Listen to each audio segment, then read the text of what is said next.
Assalamualaikum dan hai semua. Hari ini kita akan bincangkan satu topik iaitu media sosial yang kita kata semua orang gunalah. Okay, bersama saya Mata Safra. dan saya Engku Ilya. Okay Safra, saya nak tanya, bagi awak lah kan, media sosial ni penting ke? Bagi saya media sosial ni sangat penting sebab semua orang sekarang guna media sosial untuk bisnes, untuk nak influence orang. So semua dalam satu poket je. Tapi sekarang kalau semua nak tahu, banyak sangat benda jadi dekat media sosial. Lepas satu-satu benda viral. Orang kata ataupun ramai kata kita ni macam, generasi kita ni macam ketagih untuk scroll. Apa pendapat awak? Betul lah tu. Macam kita nak buka TikTok, nak cari satu maklumat. Tapi akhirnya kita hilang sampai 2 jam sebab sibuk scroll, sibuk tengok video. Macam aku tu. Itu kita panggil doom scrolling. Kita dah penat tapi kita tetap buat. Benda tu bagi kesan buruk tau dekat kita. Awak kan cakap pasal kesan buruk ni. Boleh tak awak terangkan lebih lanjut ataupun awak cakap lagi lebih lanjut pasal kesan dekat kita ni? Kesan buruk dia banyak. Salah satunya kita akan selalu tidur lewat sebab kita dah sibuk scroll kan. Kedua juga prestasi kerja, study kita pun terganggu juga sebab kita tak fokus. Kita asyik rasa nak scroll je semua benda. Dan yang ketiga, kita kurang masa dengan keluarga. Kalau kita sibuk terperat dalam bilik, bila kita ada masa nak spend time dengan keluarga, betul tak? Betul, tapi kita memang untuk generasi kita ni kira tak lari lah. Sebab kita sebagai remaja memang suka duduk bilik kebanyakannya lah. Jadi nak elakkan benda ni, awak ada tips tak? Banyak je tips yang kita boleh buat untuk nak elak benda-benda tu. Contohnya macam screen time, kita boleh set masa kita, berapa lama kita boleh scroll and berapa lama kita perlu stop scroll. And yang kedua, ini yang paling berkesan sebab ramai sangat remaja buat sekarang. Contohnya jauhkan masa dengan phone masa makan. Sekarang ni remaja selalu sangat nak tengok phone masa makan. Sedangkan masa makan tu lah kita boleh gunakan dengan baik untuk spend time dengan keluarga. Betul-betul saya setuju. Tadi awak ada kata yang media sosial ni banyak bagi kesan yang tak baik lah kan. Nak kata macam kita banyak tengok telefon, banyak lebihkan scroll apa semua, boleh buatkan kita tidur lambat. Okay, tapi awak tak rasa ke sebenarnya media sosial ni bagi kesan baik juga sebenarnya? Setuju juga, media sosial ni pun banyak je benda baik yang kita boleh buat dalam tu. Macam contohnya, kita boleh jadikan orang biasa tu jadi luar biasa. Apa maksudnya? Maksudnya, kita boleh jadikan usahawan kampung jual barangan dia dekat seluruh Malaysia. Bila ada platform dalam media sosial, dia boleh war-warkan dia punya jualan and dia juga boleh membuat promosi dalam media sosial supaya lagi ramai orang dapat tengok and dapat beli barang dia tu. Macam contohnya Dato' Sri Vida. Dulu dia tak kaya. Dia mula dari bawah-bawah sampai naik ke atas. Betul? Betul juga. Dan salah seorang lagi usahawan Malaysia yang terkenal dekat Malaysia ni, Dato' Alif Shukri. Siapa tak kenal kan? Yang kedua, pelajar juga boleh jadi content creator pendidikan. Macam bila kita ada sesuatu ilmu, kita boleh war-warkan dekat media sosial supaya orang yang tak tahu pun terus tahu. Faham tak? Faham? Dan yang ketiga, seni bakat dapat perhatian. Contohnya tarian, muzik dan juga makeup. Macam makeup sekarang, zaman kita memang terdedah dengan makeup ni lah kan. Jadi macam saya sendiri, saya pun lebih ke arah mendandan apa semua supaya kita jaga kita punya tu. Jadi memang satu platform yang baik lah untuk media sosial ni ketengahkan makeup ni macam mana. Betul juga. Satu lagi, makeup tu nampak je biasa. Nampak macam senang je. Tapi sebenarnya makeup tu boleh jadi satu sumber pendapatan macam muar. Ramai sekarang kan yang jadi muar dekat Malaysia ni. Betul-betul. Lagi-lagi untuk kalangan student bila dia buat dalam harga yang murah, memang student ataupun pelajar kita sendiri nak upah muar lah. Betul? Tapi kan sekarang ni ramai orang viral. Dulu kita kalau nak terkenal mesti kita jadi pelakon, jadi penyanyi. Tapi sekarang memang mudah sangat nak jadi terkenal. Daripada segi kita review makanan, kita pergi ke satu tempat ataupun buat konten-konten yang kita pun tak tahu.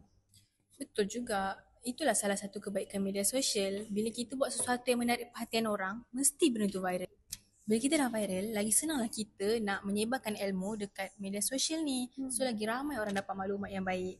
Bila kita sebar benda baik, orang dapatlah benda baik, betul tak? Betul, tapi itulah kadang-kadang orang ni viral dengan satu perkara yang tak baik. Macam lebih kepada merugikan idea ataupun merugikan masa kita lah. Ya, bila kita viral sebenarnya itulah peluang kita untuk menyebarkan benda-benda baik. Dan bila kita dah viral, kita terus jadi pempengaruh. Bila kita dah jadi pempengaruh ni, apa benda yang kita buat semua orang nampak. Kita buat jahat orang nampak, kita buat baik pun orang nampak. Setuju? Setuju? Tapi Lia, dari sudut yang lain, media sosial ni juga banyak benda negatif dia. Contohnya, maklumat palsu dan berita sensasi senang betul tersebar. Macam petik jari je, mesti dah jumpa dekat media sosial tu. Betul, tapi saya tak suka lah kalau macam tu. Sebab banyak je benda palsu. Lepas tu kita semua percaya, jadi fitnah. Bagi awak macam mana? Biasalah tu sebab kita kan manusia suka cerita-cerita yang gempak, cerita-cerita yang sensasi, cerita-cerita gosip macam tu kan. Tapi belum tentu benda tu sahih. Betul-betul. Tajuk clickbait. Tapi Kak Safra, macam saya sendiri kan, saya tertanya-tanyalah, kenapa dengan benda-benda macam tu, kita macam senang percaya? Sebab kita ni, bila kita dah tengok satu cerita tu, kita mesti malas nak semak sumber kan. Yang kita tahu, kita baca, kita tengok komen. Lepas tu kita terus percaya bulat-bulat. Pernah ke kita klik sumber tu, kita baca betul-betul? Ataupun adakah kita tanya dekat artis-artis, betul ke benda ni? Mesti tak kan? So kita percaya dengan benda yang kita baca dan kita nampak. Maksudnya macam kita ni lebih kepada macam misalnya baca headline je lah kan? Macam baca headline je.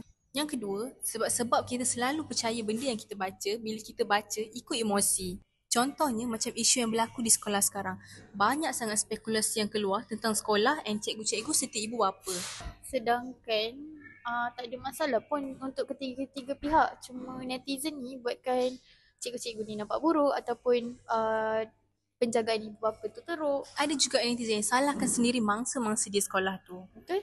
Dan yang terakhir, kawan-kawan juga yang jadi punca media sosial ni nampak buruk. Sebab bila kawan-kawan share benda yang buruk, mesti kita senang percaya and terus termakan. Dalam mindset kita, kawan share je semua betul. Betul ke? Betul. Macam awak share kat saya. Jadi, perkara ni semua bahaya kan untuk kita? Sangat, sebab dia boleh cetus panik, fitnah dan gaduh politik. Bila kita sentuh pasal isu politik dekat Malaysia, mesti semua orang terus bergaduh dalam komen, dalam video. Setiap ada yang ajak jumpa depan-depan sebab benda tu. Jadi, Safra, apa yang kita boleh buat? Senang je. Sebelum kita nampak satu benda tu, kita pause dulu sebelum share. Jangan share sesuka hati dekat semua orang. Yang kedua, kita kena didik diri kita dan keluarga untuk semak dulu fakta sebelum kongsi. Sebab zaman sekarang ni, ibu bapa juga perlu memainkan peranan penting untuk mengajar anak-anak untuk semak dulu sebelum kongsi. Betul.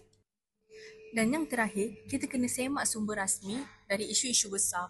Janganlah main takat tengok dekat komen je. Belum tentu betul apa yang kita baca tu kan?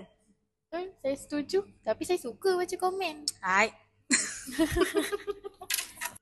Satu lagi isu yang memang hangat sekarang ni pasal cyberbully ataupun bully cyber. Betul ke cyberbully ni dalam media sosial wujud? Betul sangat sebab ramai sangat orang sekarang berani dekat belakang skrin je. Dia depan-depan semua tunduk. Kiranya macam keyboard warrior lah. Betul lah tu. Itu je yang diorang berani. Jadi apa yang mereka lakukan dalam bully cyber ni? Ya Allah, banyak sangat isu bully cyber yang ada dalam media sosial ni. Yang paling hangat sekali body shaming. Sebab netizen ni semua benda tak kena dekat mata dia.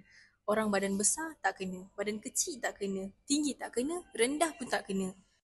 Jadi, mangsa bully cyber janganlah senang-senang termakan dengan kritikan-kritikan netizen. Sebab kita takkan dapat puaskan hati mereka pun. Tapi kadang-kadang orang yang body shaming ni sebenarnya gunakan akaun palsu saja untuk mengerukan keadaan ataupun buatkan kita punya confident turun lah kan. Betul. Bila kita dah kena body shaming, mesti kita rasa malu nak jumpa dengan orang dan kita rasa segan bila nak bercakap, nak tonjolkan diri. Sampai bila kita nak macam tu kan? Betul. Jadi Safra, Selain daripada body shaming, apa lagi yang ada dalam cyberbullying ni? Banyak je lagi. Salah satunya juga komen hina agama ataupun keluarga. Macam agama, setiap agama mestilah banyak ada adat dia kan. Mestilah ada cara-cara tersendiri. Setiap agama mesti ada cara tersendiri. Tapi ada sesetengah individu, bila dia tengok agama lain buat macam ni, mesti dia rasa tak kena. Sebenarnya itu cara dia. Kita tak boleh lah nak judge agama lain. Betul, kira nampak macam tak menghormati. Betul. Lagipun kita kan dalam satu negara yang sama. Jadi kita memang tak lari untuk memahami ataupun menerima agama lain ataupun budaya orang lain. Betul. Yang ketiga, cyberbullying ni terjadi bila ada individu yang senang-senang sebar aib seseorang. Bila kita sebarkan aib seseorang tu, lagilah orang tu rasa sedih, rasa macam hidup ni tak bermakna untuk dia. Sampai ada juga yang rasa nak bunuh diri sebab aib dia tersebar. Itu kan tak elok benda macam tu. Banyak kes yang terjadi sebab penyebaran aib ni. Dalam agama sendiri pun kata jangan sebarkan aib orang. Dan jangan sebarkan aib sendiri. Ada lagi ke Safra? Ada lagi satu cyberbullying yang selalu terjadi kat Malaysia. Contohnya, tekan butang report untuk jatuh ke seseorang. Saya pun ada dengar juga pasal report-report ni. Tapi saya pernah lagi teruk. Ada yang sampai hack-hack akaun perniagaan lah, artis lah. Macam mana tu? Itu mesti berpunca daripada manusia yang dengki. Bila tak dapat tengok seseorang tu berjaya atau tak dapat tengok satu bangsa tu berjaya, mesti dia nak jatuhkan orang tu. Betul? Bila dia dah jatuhkan orang tu dengan tekan butang report, hack akaun orang tu, curi akaun orang tu, boleh buat diorang ni jadi tak tentu arah. Sebab mungkin daripada akaun-akaun tu semua jadikan sebuah pendapatan diorang. betul? Ataupun macam tadi kita kata pengaruh. Betul? Nak sebarkan ilmu apa semua tu jadi tergedala. Betul. Macam yang saya cakap tadi lah, banyak sangat kesan buruk yang jadi bila kita jadi mangsa cyberbullying. Macam hilang keyakinan diri, anxiety atau depression. Dan paling worst case, kecenderungan untuk bunuh diri. Ush, teruk tu. Teruk sangat. Safra, kita pun sering dengar lah ataupun jadi buah mulut semua orang pasal isu privacy dengan pasal data peribadi. Saya tak faham lah apa maksudnya. Zaman sekarang ni ramai sangat orang yang suka kongsi lokasi, gambar rumah, even ada juga yang kongsi nombor plate kereta. Bila kita kongsi semua tu dekat media sosial, ramai orang boleh jejak tempat kita. Bila dapat dekat scammer, lagi senang diorang nak jejak tempat kita and scam kita. Betul? Benda ni memang jadi masalah besar untuk kita sebab bila kita kongsi semua tu, data kita boleh dicuri tau. Benda tu tak ramai orang tahu sebab tak ramai didedahkan dengan perkara-perkara tu. Yang kedua, scam jadi lebih mudah sebab scammer sekarang bukan biasa-biasa tau. Scammer tengok pagar rumah pun, diorang dah boleh datang rumah kita. Ish, tak sukalah. Yang ketiga, stalker mudah ikut pergerakan. Sebagai contoh, Instagram sekarang. Instagram sekarang kan dah boleh kongsi location, betul tak? Betul? Bila kita kongsi location kita sesuka hati dan ada juga orang yang selalu stalk kita, macam tu je kita boleh diikuti. Ish, takutlah kalau macam tu. Tak naklah keluar rumah. Jadi kan, Safra, kita nak kena buat apa ni? Banyak je benda kita boleh buat. Contohnya, jangan post privacy kita dekat media sosial. Kita kenalah jaga privacy sendiri dan nama pun privacy kan? Betul, saya setuju. Yang kedua, kita kena pandai letak password. Macam sekarang ni banyak platform Instagram, TikTok, email dan Google. Kita kena setting password tu dengan kuat supaya scammer susah dah login. Dan yang terakhir, kita kena sentiasa review setting privacy kita. Dekat semua platform, mesti ada setting privacy dia kan? Kita kena setting betul-betul supaya tak senang bocor. Safra, saya ada dengar lah dekat media sosial kita sekarang ni ada ramai orang ataupun generasi lain ni yang risau penggunaan bahasa Melayu ni tak diterapkan dalam media sosial. Jadi macam makin rosak lah. Jadi bagi awak macam mana tu?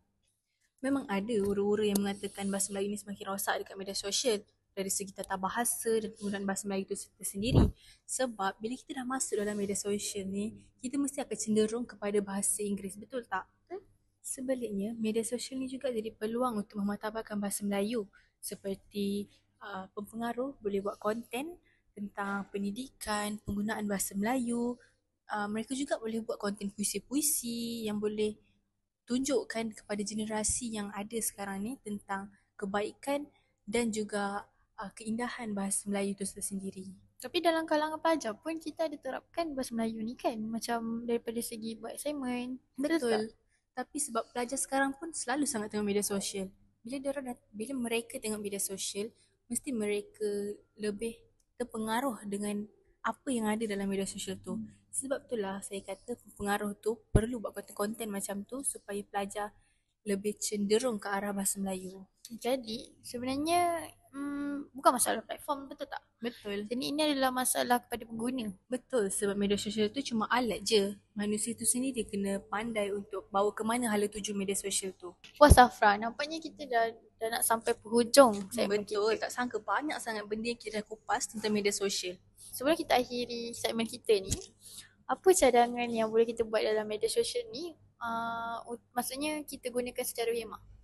Banyak je cadangan yang kita boleh buat supaya media sosial ini digunakan secara berhemah. Contohnya, kita perlu adakan kesedaran kendiri supaya kita tahu batas, waktu dan emosi kita. Yang kedua, kita kena semak fakta. Jangan jadi ejen berita palsu pula. Sebelum buat apa-apa, sebelum kita share benda tu, semak dulu benda tu betul ke tidak. Yang ketiga, kita kenalah pilih bahasa yang beradab supaya kata kita tu membina.